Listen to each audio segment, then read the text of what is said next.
നവജാത ശിശുവിന്റെ മൃതദേഹം പള്ളി കോമ്പൗണ്ടിൽ കണ്ടെത്തി. പ്രസവിച്ച് ഉപേക്ഷിച്ച് കടന്നുകളഞ്ഞ മാതാവിനെ പോലീസ് കസ്റ്റഡിയിലെടുത്തു. Kozhikode mother of God cathedral പള്ളിയുടെ കോമ്പൗണ്ടിലാണ് പുക്കിൾക്കൊടിയോടുകൂടി മൃതദേഹം കണ്ടെത്തിയത്.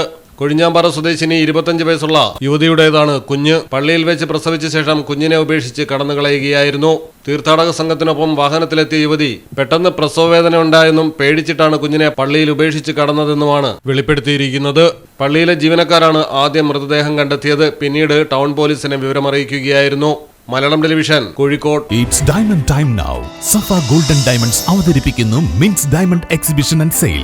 സഫയുടെ സ്വന്തം മാനുഫാക്ചറിംഗ് യൂണിറ്റിൽ നിർമ്മിക്കുന്ന ബഡ്ജറ്റിലൊതുങ്ങിയ ഡിഫറന്റ് ലൈറ്റ് വെയ്റ്റ് ഡയമണ്ട് ആഭരണങ്ങളുടെ ഏറ്റവും വലിയ കളക്ഷൻ.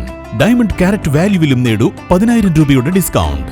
നിങ്ങളുടെ പഴയ സ്വർണ്ണാഭരണങ്ങൾ പുതിയ ഡയമണ്ട് ആഭരണങ്ങളാക്കി മാറ്റുമ്പോൾ ഗ്രാമിന് 200 രൂപ അധികം നൽകുന്നു. ഓരോ ഡയമണ്ട് ക്യാഷ് പർച്ചേസിനും ലഭിക്കുന്നു സൗജന്യ സ്വർണ്ണ നാണയം. നിങ്ങളുടെ അടുത്തുള്ള സഫ ഷോറൂമുകളിൽ ഈ ഓഫറുകൾ ലഭ്യമാണ്. ഇന്നു തന്നെ സന്ദർശിക്കൂ. Safa Golden Diamonds, different by designs.